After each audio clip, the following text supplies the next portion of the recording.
하나님의 지극하신 사랑이라는 제목입니다. 그 해밍웨이의 소설 가운데 세계의 수도라는 단편집이 있습니다. 거기에 나오는 이야기인데요. 스페인에 있는 어떤 아버지가 집을 나간 마드리드로 간 그 자기 아들을 찾아서 그 아들과 화해하기 위해서 신문에 광고를 냈습니다. 파코 화요일 정오에 몬타나 호텔에서 만나자. 다 용서했다. 이 파코라는 이름은 스페인에서 매우 흔한 이름 중에 하나라고 합니다. 아버지는 몬타나 호텔에서 파코를 만나기 위해서 그날 나갔는데 깜짝 놀랐습니다. 무려 800명이 넘는 파코라는 이름을 가진 사람들이 저마다 자기 아버지를 찾아 나왔기 때문입니다. 얼마나 많은 사람들이 아버지와의 관계에서 어려움을 겪고 있는지를 이렇게 이야기하고 있는 거죠. 사실 아버지가 얼마나 중요한지에 대해서는 잘 사람들이 그동안 인식을 못해 왔습니다. 그런데 가정심리학이 발달하면서 아버지의 역할에 대한 새로운 조명이 이루어졌습니다. 그래서 아이들이 3살이 되기 전까지는 어머니의 역할이 중요하대요. 그래서 어머니로부터 그 사랑을 받으면서 그 사랑에 대한 안정성을 아이들이 느낀다고 합니다. 그런데 3살 이후부터는 아빠의 역할이 굉장히 중요하다고 합니다. 아빠로부터 격려를 받고 자라난 아이들은 자존감이 높고 되게 이렇게 어려움도 잘 헤쳐나간대요. 그런데 아버지로부터 격려와 사랑을 받지 못한 그러한 아이들은 자신감이 많이 떨어진다고 합니다. 이처럼 인간의 아버지, 육신의 아버지로부터 충분한 격려를 받지 못해도 내적으로 결함을 갖고 살아갑니다. 근데 하물며 우리의 영혼의 아버지로부터 충분한 사랑을 우리가 받지 못한다면, 우리 영혼의 아버지로부터 격려를 받고 우리가 자라나지 못한다면 우리의 내면은 심각한 결함을 가지고 있을 수밖에 없습니다. 왜 오늘날 많은 영혼들이 그렇게 방황하고 또 빈곤한 영혼 가운데 살아가고 있는가? 그것은 바로 영혼의 아버지를 잃어버리고 살아가고 있기 때문이라고 말할 수 있는 것이죠. 많은 사람들이 하나님이 내가 원하는 걸 채워주시면 하나님이 나를 사랑한다는 걸 믿을 수 있겠다, 이러한 이야기를 합니다. 하나님이 나를 부자로 만들어주고 또 내가 아픈 것이 있으면 그 아픈 거 고쳐주시면 하나님 나 사랑한다는 거 믿겠습니다. 하나님이 내가 원하는 대학 보내주고 내가 원하는 직장에 보내주고 하면 하나님이 나를 사랑하는 걸 내가 믿을 수 있겠습니다 라고 말합니다. 그러나 정말 그럴까요? 하나님이 우리가 원하는 거를 하나님이 채워주시면 우리가 정말 하나님의 사랑을 느끼고 하나님을 사랑하는 사람이 우리가 될 수 있을까요? 절대 그렇지 않습니다. 그렇게 생각한다면 그거는 여러분이 여러분에게 속고 있는 것입니다. 저는 한 번도 그렇게 해서 정말 하나님의 사랑을 깨닫고 하나님을 위해서 살아가는 사람을 본 적이 없습니다. 하나님의 사랑은 십자가를 통해서 경험할 수 있습니다. 십자가를 통해서 하나님의 사랑을 느낄 수 없는 사람은 이 세상의 그 무엇으로도 하나님의 사랑을 느낄 수 없습니다. 왜냐하면 하나님께서 십자가를 통해서 우리에게 하나님의 마음을 분명하게 보여주셨다고 성경은 말씀하고 있기 때문입니다. 로마서 5장 8절 말씀을 같이 한번 보도록 할까요? 로마서 5장 8절 말씀은 우리가 아직 죄인 되었을 때 그리스도께서 우리를 위하여 죽으심으로 하나님께서 우리에 대한 자기의 사랑을 확증하셨느니라, 이렇게 말씀하고 있습니다. 자, 여기서 우리가 아직 죄인 되었을 때라는 이 말씀에 우리가 주목해야 합니다. 많은 사람들이 자기가 죄인이라는 것을 인정하기 싫어합니다. 그런데 우리가 십자가의 그 사랑을 깨달으려면 우리가 죄인이라는 것을 인정해야 합니다. 우리의 죄가 얼마나 심각하고 파괴적인지를 이해하지 못하면 왜 예수님께서 십자가를 짊어지셔야 했는지를 이해하지 못하는 것이죠. 그리고 그것이 왜 우리를 향한 하나님의 놀라운 사랑인지를 깨닫지를 못하는 것입니다. 그래서 지난 시간에 죄가 무엇인지, 그리고 그 죄의 결과가 어떤 것인지를 이야기를 드렸습니다. 죄는 하나님의 주권에 대한 반역임을 알았습니다. 그리고 그 결과는 하나님과의 단절이고 우리의 영혼의 파멸이며 하나님의 진노 아래 심판을 받는 것임을 우리가 알게 되었습니다. 자, 공의로우신 하나님은 공의로우신 하나님이시죠. 반드시 우리의 죄를 심판하셔야 합니다. 그런데 하나님은 공의로우신 하나님이실 뿐만 아니라 우리를 사랑하시는 하나님이시죠. 그래서 하나님은 우리에게 살 길을 열어주셨습니다. 하나님의 공의를 만족시키면서 우리를 사랑할 수 있는 그 정당한 길을 하나님이 열어주셨습니다. 그 은혜의 공간, 하나님의 정의가 만족되면서 하나님의 사랑이 베풀어질 수 있는 그 은혜의 공간을 만들어 주셨습니다. 그 은혜의 공간이 바로 예수 그리스도의 십자가의 복음입니다. 오늘은 그 십자가의 복음에 대한 이야기를 여러분에게 하고자 합니다. 사람들은 죄인이라는 말을 참 듣기 싫어하죠. 그래도 마음속에는 자신이 죄인이라는 것을 어느 정도 느끼고 있습니다. 그리고 인간은 영적인 존재이고 또 사후세계가 있다는 것을 알고 있죠. 어느 정도 느끼고 있죠.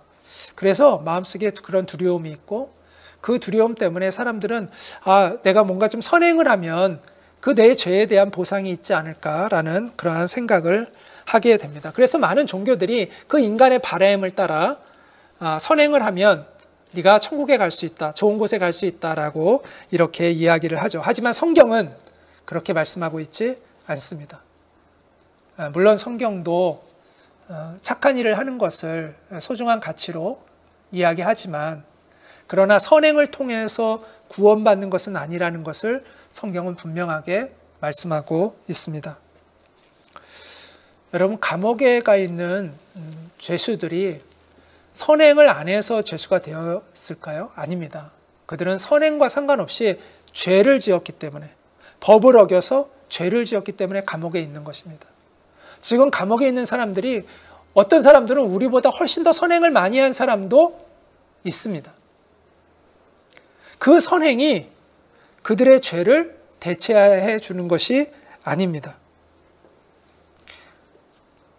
법을 어겼기 때문에 죄인이 된 것이고요.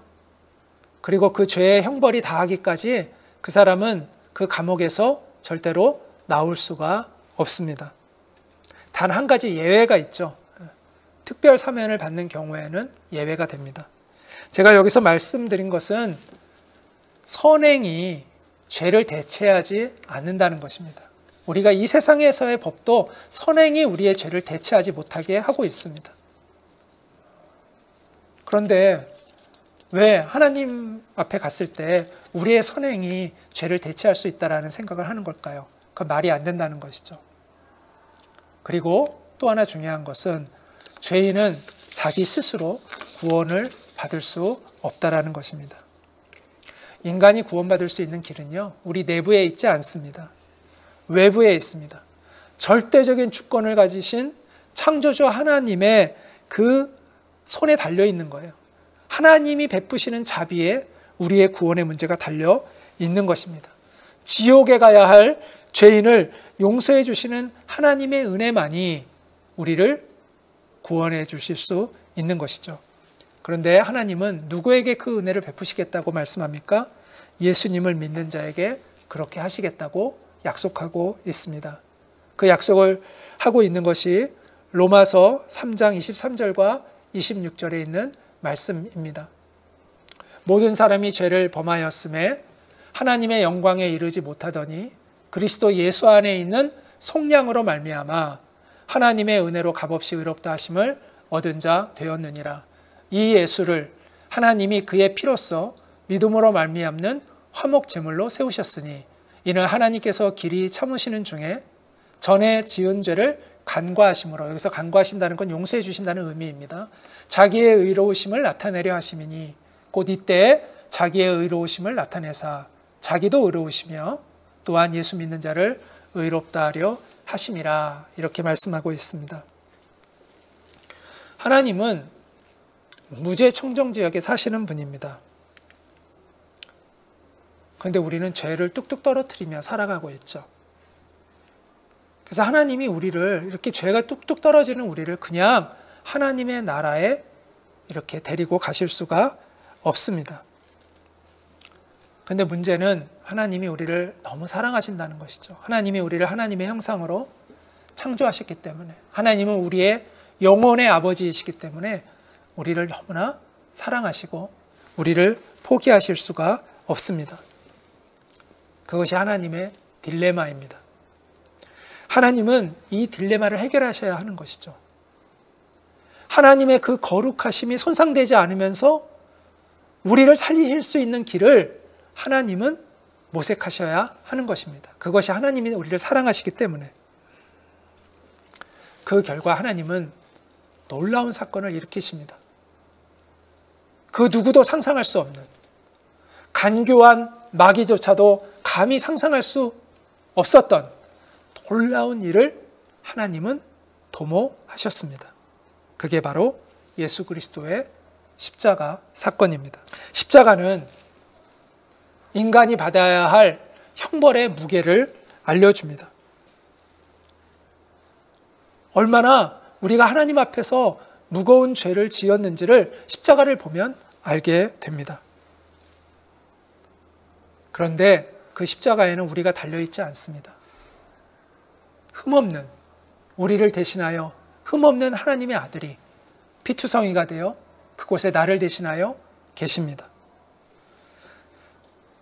그 영혼이 너무 맑고 고와서 죄악의 그림자조차 찾을 수 없는 그 하나님의 아들이 나를 대신해서 그곳에 매달려 계십니다. 하나님은 그 흠없고 죄 없는 우리를 대신한 당신의 아들을 향하여 하나님의 진노를 쏟아 부으셨습니다. 우리에게 향해야 할 그 진노를 예수 그리스도에게 쏟아 부으셨습니다. 그 공의로운 진노를 쏟아 부으심으로 인해서 우리를 그 진노에서 건져내신 것이죠. 그래서 십자가에서 죄 없는 하나님의 아들이 우리의 모든 죄를 대신 짊어지고 그 잔인한 죽음을 당하실 때 예수님은 피로 범벅이 되셨고 푸른 하늘도 하나님 아버지의 가슴 아픈 눈물로 얼룩지고 말았습니다. 이처럼 예수님의 그 고난과 희생 속에서 우리에게 구원의 선물이 주어진 것입니다. 우리의 죄가 씻기고 우리가 하나님 앞에 의롭다는 여김을 받게 된 것입니다. 그것을 한마디로 칭의라고 이야기합니다. 하나님 입장에서는 우리를 의롭게 하신 것이고 우리의 입장에서는 의롭게 되어진 것이죠.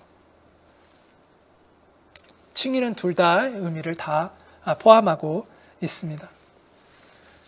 우리 스스로가 의로움을 획득한 게 아니에요. 예수님께서 나를 대신해 주셔서 그 죄값을 치러주셨기 때문에 그 예수님의 의가 나에게 덧입혀져서 우리가 의롭게 여김을 받게 된 것입니다. 그래서 24절 말씀에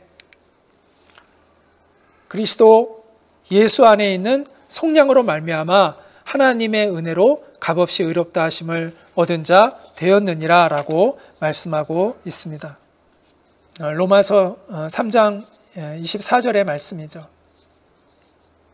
그래서 로마서 3장 25절은 이렇게 또한 말씀합니다. 이 예수를 하나님이 그의 피로써 믿음으로 말미암는 화목제물로 세우셨으니 라고 이야기합니다.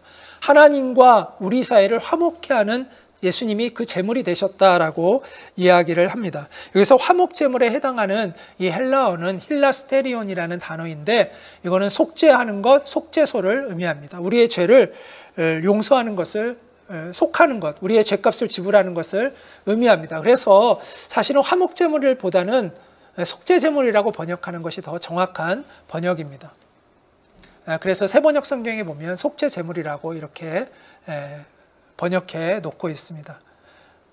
이 예수님이 하나님과 우리 사이에 속죄 제물이 되어 주셨다라고 말씀하고 있습니다. 여기서는 우리는 이스라엘의 제사 제도를 좀 이해할 필요가 있어요. 이스라엘에는 속죄 제사가 있었거든요. 그 모세의 십계명에 보면 이제 십계명이 이제 율법의 대표적인 것들이죠. 그리고 그 외에도 자세한 그 율법의 규정들 가운데 보면 그 제사 지내는 규례들이 나옵니다. 이제 그 중에 중요한 규례가 이 속죄 제사의 규례들입니다. 자, 죄인이 하나님 앞에서 이제 하나님 앞에 나아가려면 하나님은 아까 말씀드린 대로 거룩하신 분이잖아요. 죄가 없으신 분이잖아요. 그분 앞에 갈 때는 그냥 죄를 가지고 갈 수가 없어요. 반드시 그 죄가 사함을 받고 하나님 앞에 설 수가 있는 겁니다. 그래서 하나님이 우리를 대신하여 그 죄값을 치를 수 있는 방법을 마련해 주셨는데 그게 양이나 염소나 또 소의 피로 우리의 죄를 대신하는 겁니다. 피는 생명을 의미합니다. 우리가 우리의 죄값을 치르려면 우리의 생명을 내놔야 돼요. 그럼 하나님 앞에 가기 전에 다 죽잖아요. 그러니까 하나님께서 우리를 불쌍히 여기셔서 우리를 대신할 수 있는 그 희생 제물을 허락해 주셨습니다. 그것은 아무거나 되는 게 아니라 흠이 없는 양이나 염소나 소 같은 경우가 우리를 대신할 수 있는 희생 제물이 될 수 있었죠. 제물을 가져온 사람은요, 그 짐승의 머리에 손을 얹습니다. 이건 무엇을 의미하냐면 내 죄를 이 짐승에게 전가한다는 겁니다. 죄를 옮기는 거죠. 그리고 내가 이 양을 잡는 겁니다. 가져온 사람이 양을 잡는 거예요. 우리는 흔히 제사장이 양을 잡는다고 생각하는데 그게 아니라 이 제사를 드리는 사람이, 양에게 머리를 얹은 그 사람이 그 양을 잡는 거예요. 그래가지고 그 양의 피를 받아서 제사장에게 주면 제사장이 그것을 제단에 뿌립니다. 그리고 양의 내장을 그 제사를 드리는 사람이 가르고 거기에 있는 내장이나 콩팥을 떼어서 제사장에게 주면 제사장이 그것을 이렇게 화제라고 해서 불에 태워서 이렇게 제사를 드리는 겁니다. 이게 제사 제도입니다. 이와 같은 제사 제도는 두 가지를 사람들의 마음에 깊이 인식하게 만듭니다. 그게 뭐냐면 죄의 심각성과 그럼에도 불구하고 하나님이 우리를 불쌍히 여기시고 우리에게 자비를 베푸시기를 원하신다는 것을 깨닫게 합니다. 이와 같은 제사의 규례는 오실 예수 그리스도를 상징적으로 의미하고 있었던 것입니다. 예수님의 이 십자가의 죽음은 우리의 죄를 속죄하는 영원한 속죄 제사가 되어 주신 것이죠. 과거에는요, 제사를 드릴 때마다 매번 짐승을 가지고 가서 제사를 드려야 했던 것이죠. 매번마다 제사를 드려야 되는 거예요. 그런데 예수님이 오신 이후에는 예수님은 영원하고도 완전한 속죄 제사를 우리를 위하여 지내주셨다라는 것입니다. 영원한 속죄 제물이 되어 주신 것이죠. 그 결과 우리는 하나님 앞에서 용서함을 받고 하나님의 자녀가 되는, 하나님의 의로운 백성이 되는 은혜를 입게 되었다고 성경은 이야기해 줍니다. 그래서 아까 로마서 3장 26절에 말씀이 바로 이걸 의미하는 거예요. 곧 이때 자기의 의로우심을 나타내사 자기도 의로우시며 하나님이 하나님의 의로우심을 나타내셔서 하나님 스스로도 의로우시고 또한 예수 믿는 우리를 의롭다 하려 하심이라 라고 말씀하고 있습니다. 자, 하나님도 의로우시며 이것은 하나님의 공의가 만족되었기 때문입니다. 하나님은 죄를 묵과하시면 안 돼요. 그 죄를 반드시 심판하셔야 됩니다. 그러면서 하나님의 사랑하는 백성들을 구원해내셔야 되는 것이죠. 그래서 십자가는 그 하나님의 정의를 만족시키고 또한 하나님의 사랑을 만족시키는 놀라운 비밀이 담겨 있는 겁니다. 그래서 이 십자가를 통해서 하나님은 하나님 당신도 의로우시고 예수 믿는 자를 의롭게 여겨 주실 수 있게 되었다라고 성경은 이야기하고 있는 것이죠. 그래서 예수님께서 십자가에서 돌아가실 때 내가 다 이루었다라고 말씀하실 수 있었던 것입니다. 구원에 필요한 모든 충족 조건을 예수님이 다 채우셨다라는 그러한 선언이고 고백인 것이죠. 그러므로 하나님이 우리에게 베푸시는 이 구원은 우리의 자랑이 될 수가 없습니다. 우리의 공로가 들어갈 수 없습니다. 처음부터 끝까지 하나님이 이루신 것이에요. 우리에게 선물로 주신 것입니다. 그래서 로마서 3장 27절부터 30절까지 이렇게 말씀합니다. 그런즉 자랑할 데가 어디 있느냐? 있을 수가 없느니라. 무슨 법으로냐? 행위로냐? 아니라 오직 믿음의 법으로니라.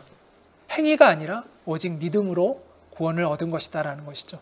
그러므로 사람이 의롭다 하심을 얻는 것은 율법의 행위에 있지 않고 믿음으로 되는 줄 우리가 인정하노라. 하나님은 다만 유대인의 하나님이 아니시냐? 또한 이방인의 하나님은 아니시냐? 진실로 이방인의 하나님도 되시느니라.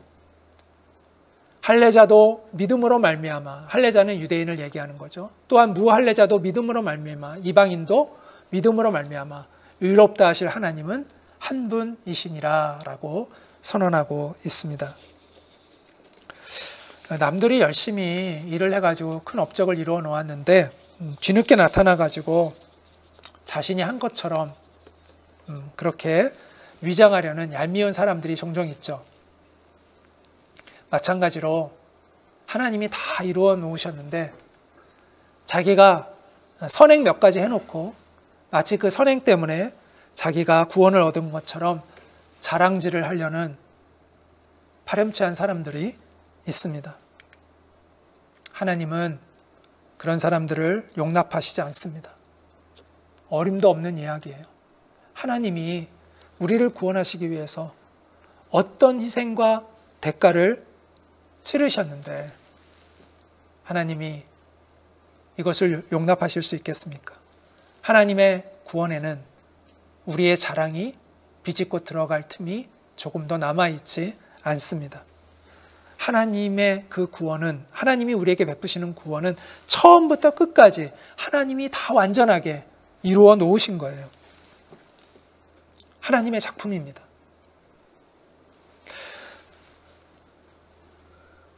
우리가 할 수 있는 건 뭐냐면 하나님이 이 선물을 단지 내가 받을 것인가 말 것이냐만 결정할 수 있을 뿐이에요. 하나님이 나를 위하여 준비해 주신 이 놀라운 선물을 내가 감사히 받는 것을 우리는 믿음이라고 이야기하는 것입니다. 믿음을 가지시기 바랍니다. 믿음으로 우리는 구원을 받습니다. 그리고 이 믿음은 우리의 자랑이 될 수 없는 것이죠. 하나님이 우리에게 주신 선물을 내가 감사히 받는 것이기 때문입니다. 물론 착하게 사는 것도 의미가 있어요. 그러나 아무리 착하게 살아도 우리가 구원받을 수 있을 만큼 우리는 착할 수 없습니다. 우리가 아무리 아름다워도 하나님 앞에 구원받을 만큼 아름다운 사람은 이 세상에 단 한 사람도 없습니다. 우리의 선행으로 또 우리의 인격으로 우리의 도덕적인 어떤 행위로 하나님 앞에 절대로 구원받을 수 없습니다. 우리가 구원받을 수 있는 이유는, 유일한 이유는 예수 그리스도를 의지하기 때문입니다. 그 길만이 하나님 앞에 구원받을 수 있는 유일한 길이라고 성경은 말씀하고 있습니다. 아까도 말씀드렸지만 우리가 할 수 있는 것은 이 하나님이 주시는 이 선물을 감사히 받을 것이냐 말 것이냐만 결정할 수 있을 뿐입니다. 저는 예수님의 의가, 예수님께서 십자가에서 우리를 위하여 행하신 그 놀라우신 그 의로우신 행위가 우리에게 전가되어서 우리의 것이 되어서 우리가 이제 구원함을 받게 된다고 말씀을 드렸는데, 저는 오늘날 이 예수님의 의가 우리에게 전가되는 것이 이식수술과 같다라는 생각을 합니다. 이와 관련된 짧은 글이 있어서 여러분에게 한번 소개해 보려고 합니다. 어느새의 고백이라는 짧은 글인데요. 잠깐 한번 같이 보도록 하겠습니다. 어느새의 고백. 나는 새입니다. 내게는 늘 그리워하는 하늘나라가 있었습니다. 그 하늘나라는 의의 날개를 가지지 못한 새는 결코 갈 수 없는 나라입니다. 그러나 내가 가졌던 의의 날개는 이미 오래전 부러지고 말았습니다. 나는 늘 그리움으로 그 하늘나라를 바라보지만 결코 날아갈 수 없음에 절망하며 깊은 좌절 속에 살고 있었습니다. 그러던 어느 날 믿기 어려울 만큼 기쁜 소식이 들려왔습니다. 하늘에서 내게 의의 날개를 이식해줄 새가 나타났다는 것입니다.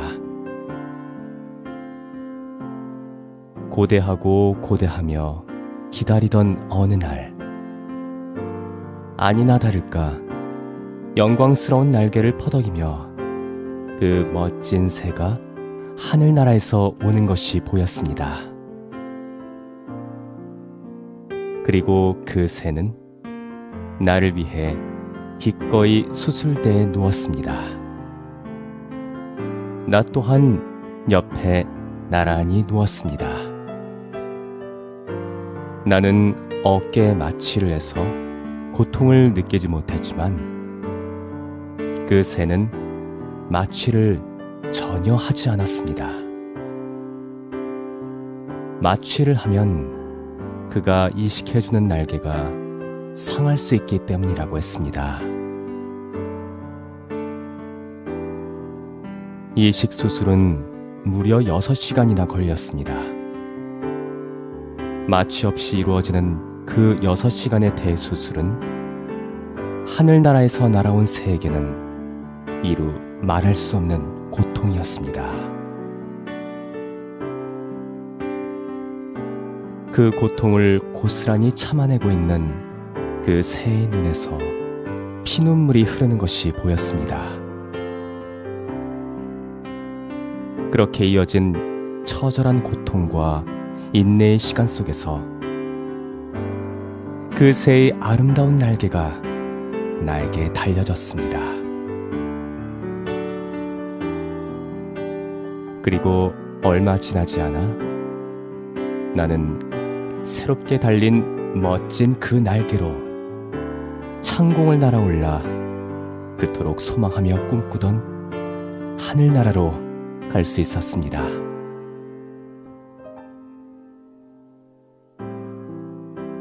그때 나는 비로소 은혜라는 의미를 알게 되었습니다. 나에게 자신의 날개를 이식해주기 위해 수술대에 누워있었던 그 새를 생각할 때 그것은 은혜, 오로지 은혜였습니다. 네, 이 이야기는 제가 만든 이야기입니다. 누구에게는 제가 만든 이 이야기가 유치하게 느껴질지도 모르겠어요. 그러나 저는 이 글을 쓰면서 많이 울었습니다. 저는 수술대에 2번 누워봤습니다. 그래서 저는 수술을 받는다는 것이 어떤 것인지를 좀 압니다.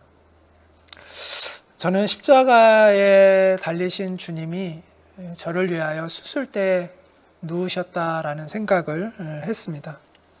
저에게 의의 날개를 달아주시기 위해서 저를 위하여 제 옆에 누워주신, 그 수술을 하기 위해 주님이 누워주신 그 수술대가 바로 십자가였다라는 생각을 했습니다.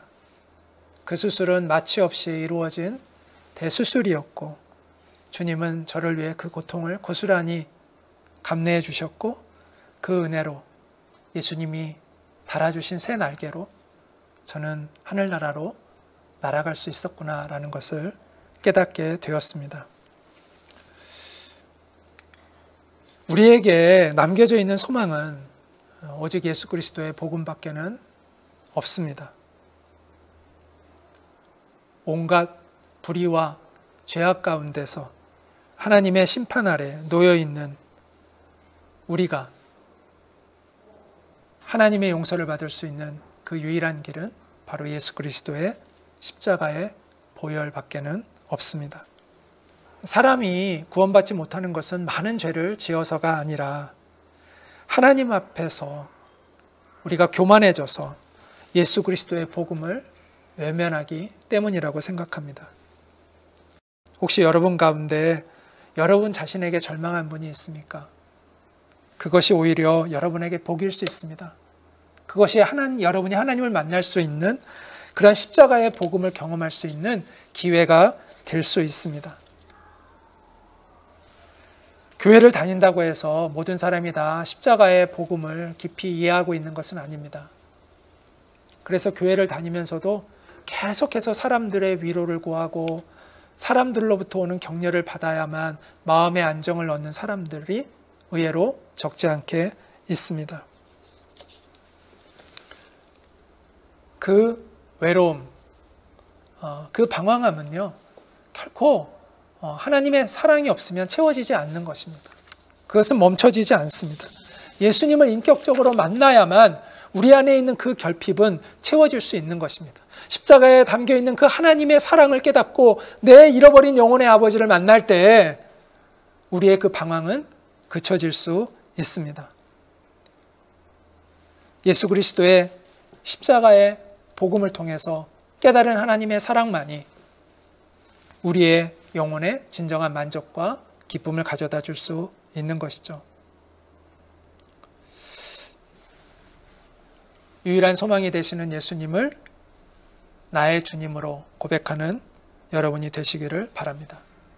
그래서 비참한 죄가 지배하는 그러한 인상에서 벗어나서 우리의 영혼의 진정한 아버지가 되시는 하나님으로부터 오는 위로와 하나님이 주시는 그 격려 속에서 하나님이 입혀주시는 그 의로움 가운데 새로운 그러한 인생을 살아가는 여러분이 되시기를 주님의 이름으로 축복합니다.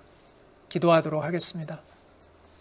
우리를 지극히 사랑하시는 하나님, 우리가 도대체 무엇이기에 우리를 이토록 사랑하십니까? 우리를 위한 영원한 속죄제물이 되어주신 우리 주 예수 그리스도의 공로와 보혈을 의지하여 우리가 담대히 하나님의 은혜의 보좌 앞으로 나아갑니다. 예수님을 나의 주님으로 고백하며 두 손 들고 주님 앞에 나아갑니다. 누구든지 주의 이름을 부르는 자는 구원을 받으리라 하신 언약의 말씀을 붙들고 주님 앞에 나아갑니다. 우리를 하나님의 언약의 백성 삼아주시고 하나님의 통치를 받는 새로운 인생을 살아가게 하여 주옵소서. 유일한 구원의 이름 되시는 예수님의 이름으로 기도합니다. 아멘.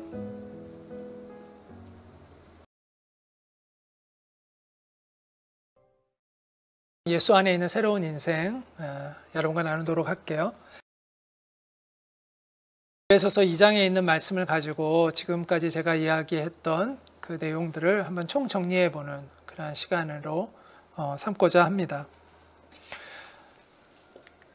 실존주의 신학자이죠. 폴 틸리히라는 사람은 우리 인간은 근본적으로 세 가지 불안을 가지고 있는 존재다라고 이야기를 합니다. 운명과 죽음에 대한 불안, 또 공허함과 무의미함에 대한 불안, 죄의식과 정죄에 대한 불안을 인간은 가지고 있다라고 이야기를 하는데요. 자, 그 하나하나씩을 좀 한번 살펴보도록 하겠습니다. 인간의 근본적인 불안, 첫 번째는 운명과 죽음에 대한 불안입니다. 운명과 죽음은 함께 연결되어 있죠. 일반적으로 운명이라는 것은 우리가 피할 수 없는 어떤 인과적인 결정을 이제 의미합니다. 인생은 우연의 법칙에 따라서 결정되어지죠. 갑자기 교통사고를 당해서 사망을 할 수도 있고, 또 뭐 전쟁의 소용돌이에 휘말릴 수도 있고요. 또 내가 아무리 사업을 잘해도 또 어떤 또 이렇게 연쇄 부도가 나서 내가 잘했지만 또 부도를 맞기도 하고, 이처럼 우리가 예상할 수 없었던 일들에 하여 우리의 인생이 결정되는 일들이 있습니다. 때문에 인간은 미래에 대해 불안함을 가지고 있어요. 그래서 우리가 그러한 불안함을 좀 감소시키기 위해서 뭐 보험도 들고 여러 가지 대책을 세우죠. 그런데 모든 사람이 결국은 맞이할 수밖에 없는 운명이 있습니다. 그게 바로 죽음이죠. 그리고 그 죽음은 나라는 존재를 완전히 사라지게 한다는 극도의 두려움을 우리 인간에게 줍니다. 인간은 그 두려움 속에 살아간다라는 겁니다. 자, 또 하나는 공허함과 무의미함에 대한 불안입니다. 인간이 스스로를 행복하다고 그렇게 여길 때는 우리가 하는 그 활동 가운데 어떤 의미를 찾을 때입니다. 근데 우리는 자주 내가 이렇게 헌신하고 또 몰입했던 것에 대해서 실망감을 느낄 때가 있습니다. 내가 헌신했던 대상이 바뀌는 경우도 우리는 경험하게 됩니다. 그럴 때마다 우리가 좀 당황스럽죠. 예를 들자면 내가 어떤 한 여자를 너무 사랑해서 이 여자 없으면 못 살 것 같은데 어느 날 그 여자가 실증나고 또 다른 여자가 더 좋아지는 경우도 있는 거죠. 내가 믿었던 그 사람한테서 또 가장 큰 배신을 당하고 아파하기도 합니다. 내가 노래를 부르는 것이 너무 좋아서 이제 노래를 부르는 것이 내 꿈이고 그렇게 시작을 했는데 삼류 가수로 노래를 하다 보니까 나중에는 노래 부르는 것이 정말 고통이 되는 경우도 있습니다. 열심히 일해서 돈을 많이 벌었지만 오히려 돈을 많이 벌면 벌수록 행복해지는 것이 아니라 이것 때문에 오히려 걱정이 되고 불화가 쌓이는 일들을 경험하게 되는 것이죠. 그래서 우리는 공허함과 무의미함에 부딪히게 됩니다. 이게 인간의 실존 가운데 하나라는 거죠. 세 번째는 죄의식과 정죄에 대한 불안입니다. 인간이 건강한 정신을 가지려면 자기 긍정이 필요하다고 합니다. 그런데 문제는 뭐냐면 인간이 자기 스스로 옳다고 여기는 대로 살아가지 않는다는 것이죠. 쉽게 말해서 우리의 양심이 어긋나는 행동을 우리가 한다는 겁니다. 그러다 보니까 우리 내부 안에서 내 스스로에게 맞서는 재판관을 경험하게 됩니다. 우리를 정죄하는 내 자신을 경험하게 되죠. 쉽게 말하면 죄책감을 느끼는 거죠. 그래서 인간은 이러한 문제를 극복하기 위해서 두 가지의 방법을 대부분 선택을 합니다. 하나는 우리 안에 있는 그 도덕적인 요구를 무시하는 겁니다. 그러니까 양심을 무시하는 것이죠. 이런 사람은 이제 방탕한 인생을 살아가게 되죠. 또 하나의 방법은 뭐냐면 자기가 어떤 규범을 만드는 겁니다. 그래서 나를 이 규범의 틀 안에서 내가 생활하면 나는 꽤 괜찮은 사람이라고 스스로를 만족하며 살아가는 겁니다. 이런 사람은 소위 말해서 형식주의자 또는 율법주의자라고 이야기를 하죠.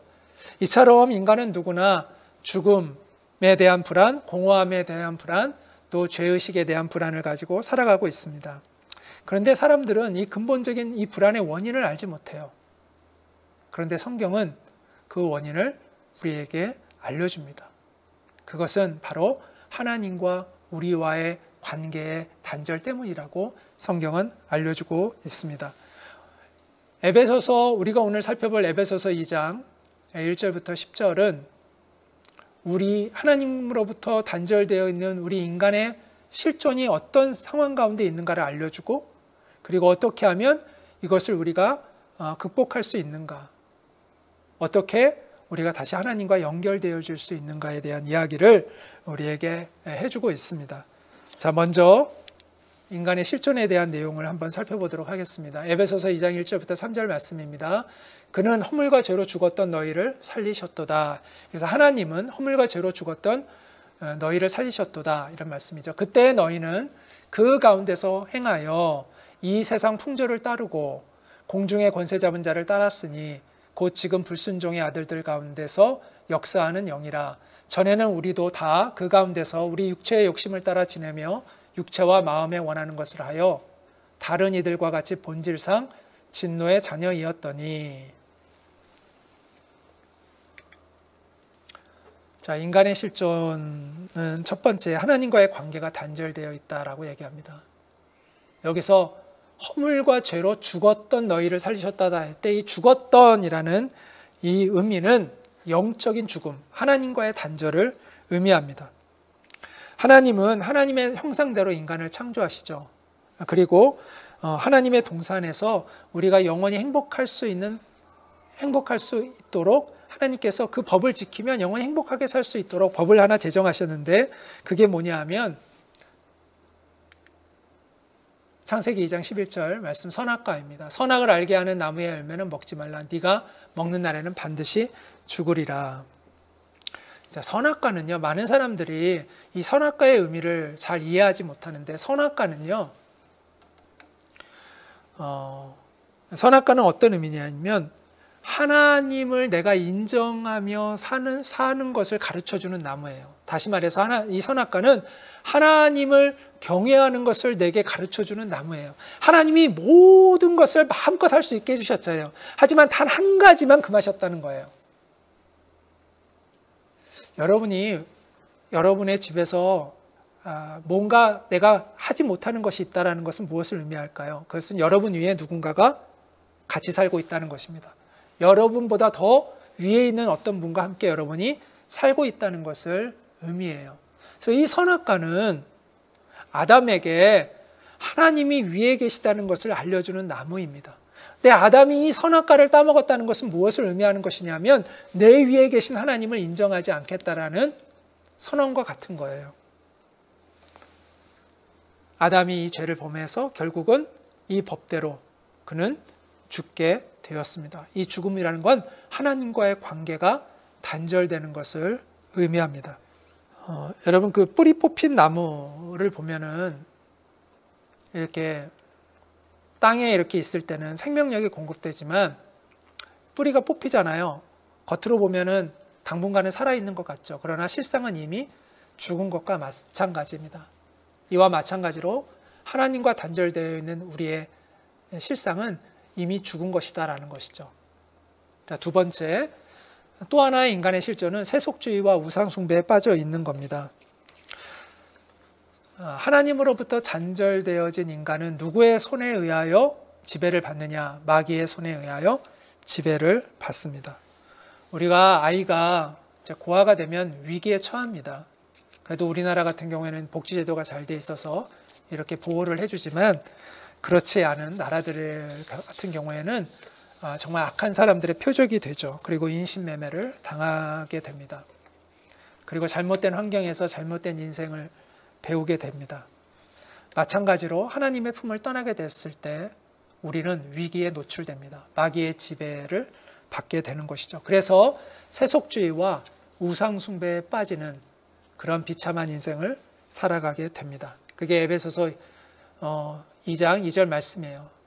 아까 우리가 읽었지만 이 부분만 다시 한번 보자면 그때 너희는 그 가운데서 행하여 이 세상 풍조를 따르고 공중에 권세 잡은 자를 따랐으니 곧 지금 불순종의 아들들 가운데서 역사하는 영이라. 우리는 마귀에게 사로잡혔다라고 생각하면 무슨 정신병에 걸리거나 이런 것을 생각합니다. 그런데 마귀는 그런 식으로 우리에게 접근하는 것이 아닙니다. 가장 흔한 경우에 마귀가 우리를 조종하는 것은 악한 문화를 통해서 조종합니다. 악한 문화와 풍속을 쫓아서 우리가 살아가게 함으로 마귀는 우리를 지배하는 것이죠. 그래서 마귀는 사람들이 물질주의에 빠져 살아가도록 만듭니다. 이기주의와 또 쾌락주의와 같은 이런 세속주의의 인생관에 젖어 살게끔 만듭니다. 그럴 때 마귀는 더욱 우리를 쉽게 조종할 수 있기 때문이죠. 또한 마귀는 점치고 또 부적을 받고 굿하고 주술을 외우게 하고 각종 이름의 신들을 섬기는 우상 숭배의 풍속을 만들어서 사람들을 지배합니다. 그런데 왜 사람들은 이러한 마귀의 유혹에 쉽게 넘어가는 걸까요? 그것은 그들이 하나님을 떠나 자기 만족을 추구하며 살고 있기 때문입니다. 에베소서 2장 3절 상반절에 보면 전에는 우리도 다 그 가운데서 우리 육체의 욕심을 따라 지내며 육체와 마음에 원하는 것을 하여 이렇게 말씀하고 있죠.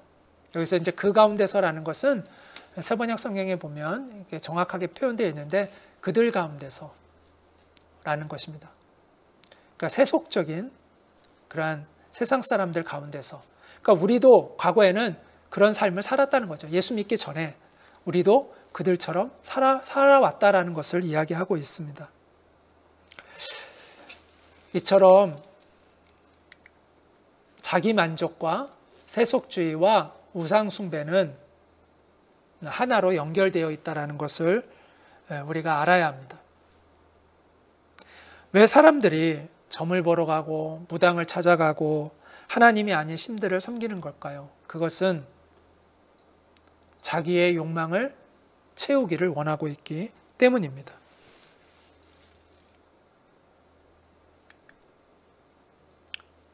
세 번째, 인간의 실존은 그래서 하나님의 심판 아래에 놓여 있다는 것입니다. 이처럼 세속주의와 우상숭배에 빠진 사람의 인생의 결말은 하나님의 심판을 받는 것이라고 말씀합니다. 다른 이들과 같이 본질상 진노의 자녀이었더니 라는 이 에베소서 2장 3절 하반절에 있는 말씀이 그 내용인 것이죠. 자, 본질상 진노의 자녀라는 것은 바로 하나님의 심판을 받게 될 운명에 놓여 있다라는 그러한 의미입니다. 우리는 이렇게 착각하기 쉬워요. 하나님이 마치 우리를 지옥에 막 밀어넣는 것처럼 착각하기 쉽습니다. 그런데 그렇지 않습니다. 하나님이 우리를 지옥으로 밀어넣으시는 것이 아닙니다. 우리가 태어나서 우리가 살아가는 인생은 그냥 가만히 내버려 두면 지옥으로 향하는 인생인 거예요. 그 미끄럼틀, 우리가 이제 미끄럼틀을 보면 이렇게 가파른 미끄럼틀 안에 딱 이렇게 앉으면 우리가 그냥 쑥 한 번에 내려가 버리잖아요. 우리의 인생이 태어나서 마치 지옥을 향하여 미끄럼틀에 놓여 있는 그런 인생과 같은 거예요. 그냥 태어나서 우리 마음대로 살면 그냥 지옥을 향하여 내려가는 것이죠. 하나님이 우리를 일부러 그렇게 지옥으로 떨어뜨리시는 것이 아니라 하나님이 우리를 건져내 주시지 않으면 우리는 우리 스스로 지옥을 향하여 내려가고 있는 것입니다. 지금까지 인간이 비극적인 실존 가운데 놓여져 있다는 것에 대해서 우리가 함께 살펴보았습니다. 만약 여기서 말씀이 끝난다면 우리는 절망적일 수밖에 없습니다. 그러나 감사하게도 본문은 우리에게 놀라운 소망에 대해 이야기해 줍니다. 하나님의 큰 사랑으로 인해서, 하나님의 놀라우신 그 사랑으로 인해서 우리에게 구원의 길이 열려 있다는 것이죠. 에베소서 2장 4절부터 7절 말씀 보도록 하겠습니다. 긍휼이 풍성하신 하나님이 우리를 사랑하신 그 큰 사랑을 인하여 허물로 죽은 우리를 그리스도와 함께 살리셨고 또 함께 일으키사 그리스도 예수 안에서 함께 하늘에 앉히시니 이는 그리스도 예수 안에서 우리에게 자비하심으로써 그 은혜의 지극히 풍성함을 오는 여러 세대에 나타내려 하심이라. 이렇게 그리스도와 함께, 그리스도 안에서 하나님의 구원의 길이 열려 있다는 것을 우리에게 말씀하고 있습니다. 여러분, 핵무기가 떨어지면 반경 그 수십 킬로 안에 있는 사람들은 모두 죽습니다. 그런데 형체도 찾을 수 없다라고 합니다. 강철도 독일은 5천 도시가 넘는 화염에 휩싸이기 때문이죠. 그런데 거기에서 살아남을 수 있는 유일한 사람들이 있어요. 바로 핵 벙커 안에 있는 사람들입니다. 성경은 마지막 날의 심판을 불의 심판으로 묘사를 합니다. 그날에 하늘에 불이 타서 하늘이 불에 타서 풀어지고 물질이 뜨거운 불에 녹아 지려니와 이렇게 말씀하고 있습니다. 그런데 예수님 안에 있으면 하나님의 구원의 자비가 베풀어진다는 것이죠. 그래서 오늘 본문 에베소서 2장 7절에 그리스도 예수 안에서 우리에게 자비하심이 나타난다라고 말씀하고 있는 것입니다. 이 자비는 그냥 베풀어진 자비가 아니라 제가 지난번 시간에도 강조했지만 하나님께서 정당하게 베풀어 주시는 자비라는 거예요. 하나님의 공의가 만족되어지면서 우리에게 베풀어지는 놀라운 자비라는 것입니다. 하나님은 공의로우신 하나님이시기 때문에 우리의 죄를 그냥 무조건 덮어주실 수가 없습니다. 죄는 반드시 그 대가를 지불해야 하는 것이죠.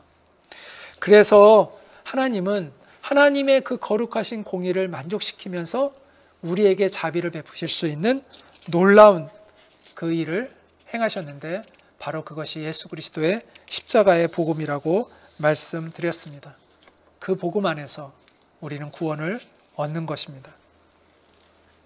이게 우리를 구원하시는 하나님의 놀라운 비밀이죠. 그 비밀을 에베소서 2장 7절은 그리스도 예수 안에서 우리에게 자비하심으로써 라고 이렇게 표현하고 있습니다. 하나님의 공의가 만족되면서 우리에게 자비를 베풀 수 있는 그 은혜의 공간을 예수 그리스도가 우리에게 마련해 주신 것이죠. 핵 벙커처럼 그 은혜의 공간을 우리에게 마련해 주시는 것입니다. 자, 그렇다면 우리는 어떻게 이 구원의 벙커 안으로 들어갈 수 있을까? 어떻게 우리는 이 구원의 은혜 안으로 들어갈 수 있을까? 그것에 대해서 우리에게 말씀하고 있는 것이 이 에베소서 2장 8절과 9절입니다. 바로 그것은 믿음이라는 것인데, 자, 너희는 그 은혜에 의하여 믿음으로 말미암아 구원을 받았으니 이것은 너희에게서 난 것이 아니요 하나님의 선물이라. 행위에서 난 것이 아니니 이는 누구든지 자랑하지 못하게 함이라. 이렇게 말씀하고 있습니다. 구원은 하나님이 약속하신 선물입니다. 누구에게 약속하신 선물일까요? 예수 그리스도를 믿는 자에게 약속하신 하나님의 선물입니다. 예수님이 나를 대신하여 십자가에 달려 죽으심으로 내게 하나님의 자비가 베풀어졌다는 것을 믿는 사람에게 주시는 하나님의 선물이 바로 구원이라는 것이죠. 여러분이 누군가에게 명령을 할 때는 무엇을 기대할까요? 우리가 누군가에게 명령을 할 때는 그 사람이 순종하기를 기대하고 명령합니다. 또 우리가 누군가에게 약속을 줄 때는 뭘 기대할까요? 그 약속을 그가 신뢰하고 믿기를 기대하며 우리가 약속을 줍니다. 자, 구원은 하나님의 약속의 선물이에요. 약속으로 주시는 선물이에요. 하나님이 우리에게 이 약속을 주실 때 우리에게 기대하는 것은 무엇일까요? 바로 그 약속에 대한 믿음을 기대하는 것입니다. 이 믿는 사람에게는 하나님의 약속이 성취되어집니다. 사람들은 자신의 노력이나 선행으로 구원에 이를 수 있다라고 착각합니다. 그런데 지난번에도 얘기했지만 선행으로 우리는 구원에 이를 수가 없습니다. 제가 한번 지난번에도 한 가지 예를 들었지만 다시 한번 예를 들어볼까요? 제가 실수로 누군가를 잘못해서 죽였어요. 살인의 죄를 졌어요. 그런데 제가 예전에 물에 빠진 두 사람을 살려준 일이 있었다고 한번 가정해 볼까요? 그럼 제가 2명을 살렸으니까 1명을 죽여도 되나요? 그럴 수 없는 것이죠. 내가 과거에 2명을 살린 것과 내가 한 사람을 죽여서 이 죄의 벌을 받는 것은 다른 별개의 문제입니다. 나의 선행이 나의 죄를 대체할 수 없는 거예요. 죄에서 자유해지려면 그 죄에 대한 대가를 받아야만 죄에서 자유해지는 겁니다.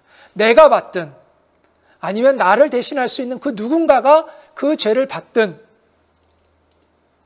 그 죄값이 치러져야만 죄에서부터 우리는 자유함을 얻을 수가 있는 것이죠. 우리는 둘 중에 하나를 선택할 수 있습니다. 내가 내 죄의 짐을 스스로 짊어지고 하나님 앞에 서든지, 아니면 나를 대신해서 그 죄의 짐을 짊어지신 예수님을 의지해서 하나님의 심판대 앞에 서든지, 우리는 둘 중에 하나를 할 수 있는 것이죠. 여러분은 무엇을 선택하시겠습니까? 예수님은 다음과 같이 우리에게 말씀해 주셨습니다. 내가 진실로 너희에게 이르노니 내 말을 듣고 또 나 보내신 이를 믿는 자는 영생을 얻었고 심판에 이르지 아니하나니 사망에서 생명으로 옮겼느니라.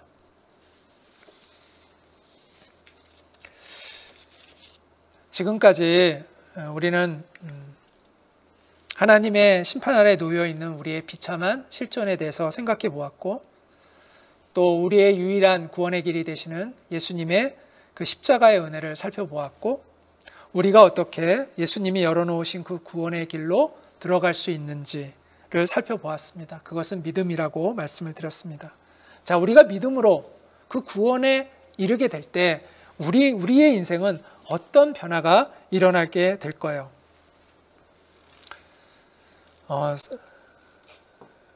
하나님의 구원의 완성은요, 미래에 이루어집니다. 완성은 미래에 이루어집니다. 그런데 우리가 한 가지 꼭 기억해야 될 것은 구원의 효력은 지금부터 예수님을 믿는 순간부터 시작된다는 것입니다. 우리는 그냥 구원을 손 놓고 기다리는 것이 아닙니다. 구원은 이미 시작되었고 그 구원을 여기서부터 우리는 누리며 살아가는 것입니다. 비록 구원이 완성된 것은 아니지만 그 구원을 우리는 이 땅에서부터 누리는 것입니다. 그 구원의 효력을 누리며 살아가는 거예요. 하나님의 구원을 이 땅에서부터 우리는 누리며 살아가는 것입니다. 죽어서가 아니에요. 이 땅에서부터 우리는 그 구원을 누리며 살아가야 합니다. 그래서 본문은 이렇게 말씀하고 있습니다. 에베소서 2장 10절에 우리는 그가 만드신 바라 그리스도 예수 안에서 선한 일을 위하여 지으심을 받은 자니 이 일은 하나님이 전에 예비하사 우리로 그 가운데서 행하게 하려 하심이니라 라고 말씀합니다. 구원을 받으면요, 우리는 새로운 탄생을 경험하게 됩니다. 우리는 그가 만드신 바라라는 것이 바로 이와 관련된 말씀이거든요. 그러니까 우리를 하나님의 작품으로 하나님이 새롭게 빚어주신다는 것입니다. 하나님의 형상을 회복하는 존재로 하나님이 우리를 새롭게 빚어주신다는 거예요. 그것을 성경은 거듭남이라고 표현을 합니다. 자, 불교에서는 윤회설을 주장하죠. 인간이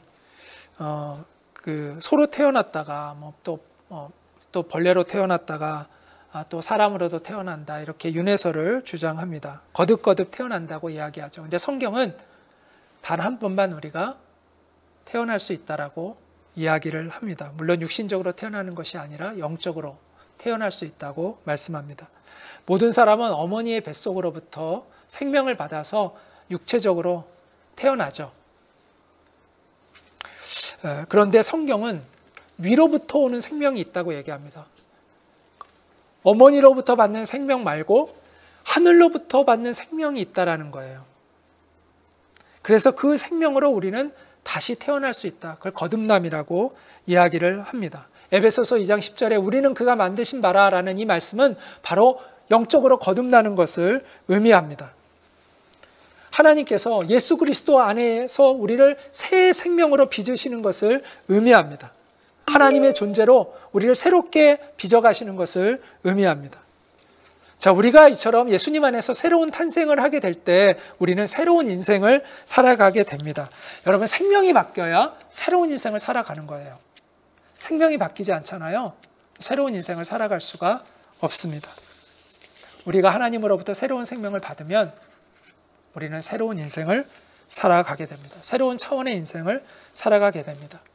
그 말씀이 바로 에베소서 2장 10절 하반절 말씀이에요. 그리스도 예수 안에서 선한 일을 위하여 지으심을 받은 자니 이 일은 하나님이 전에 예비하사 우리로 그 가운데서 행하게 하려 하심이니라. 생명이 바뀌면 사는 것이 바뀝니다. 과거에는 이기적이고 탐욕적이고 또 죄에 늘 굴복하며 살아가는 인생을 살았다면 이제는 다른 사람을 사랑할 줄 알고 다른 사람을 섬기고 또 죄를 끊어버리고 주님을 따르는 거룩한 삶을 살아갈 수 있는 새로운 인생을 살아가게 되어진다는 것이죠. 그것이 구원의 효력입니다. 이 땅에서부터 누리는 구원의 효력입니다. 구원의 은혜는 단지 우리를 하나님의 심판을 면하게 하는 것에서 그치는 것이 아닙니다. 지금까지 경험하지 못했던 자유롭고 거룩하고 영광스러운 인생을 살게 하는 능력인 것입니다. 저는 예수님을 믿는다는 것은 우리의 인생의 자리가 옮겨지는 것이라고 생각합니다. 하나님의 진노를 받는 자리에서 하나님의 자비하심을 얻는 자리로 삶의 자리가 옮겨지는 것입니다. 마귀의 지배를 받는 자리에서 하나님의 통치를 받는 자리로 삶의 자리가 옮겨지는 것이죠. 추악한 인생의 자리에서 선한 인생의 자리로 옮겨지는 것입니다. 이 영광스러운 변화가 예수 그리스도 안에 있습니다. 이 영광스러운 변화를 맞이할 수 있는 기회가 언제이냐? 바로 우리가 이 땅에서 살아 숨쉬는 동안입니다. 그렇기 때문에 우리의 지금의 이 인생은, 이 땅에서의 인생이 의미가 있고 소중한 것입니다. 예수님이 열어주신 구원의 그 길로 나아가는 여러분이 되시기를 바랍니다. 하나님의 진노를 받는 자리에서 하나님의 은혜를 입는 자리로 나아가는 여러분이 되시기를 바랍니다. 어머니로부터 받은 그 첫 생명에서 머무는 것이 아니라 하늘로부터 받는 두 번째 생명을 받는, 그래서 이전과는 다른 새롭고 경이로운 인생을 살아가는 여러분이 되시기를 축복합니다. 기도하도록 하겠습니다. 예수 그리스도 안에서 우리에게 자비하신 하나님께 감사드립니다. 허물과 죄로 죽을 운명에 처한 우리를 다시 회복시키시고 살리시기 위하여 예수님을 이 땅에 보내신 하나님, 우리를 향한 주님의 그 긍휼과 사랑에 의지하여 우리가 하나님 앞에 믿음으로 나아갑니다. 약속된 구원의 은총을 우리에게 베풀어 주시고 새 생명으로 거듭나게 하셔서 하나님이 선물해 주시는 새롭고 경이로운 인생을 살아가게 하여 주옵소서. 예수님의 이름으로 기도합니다. 아멘.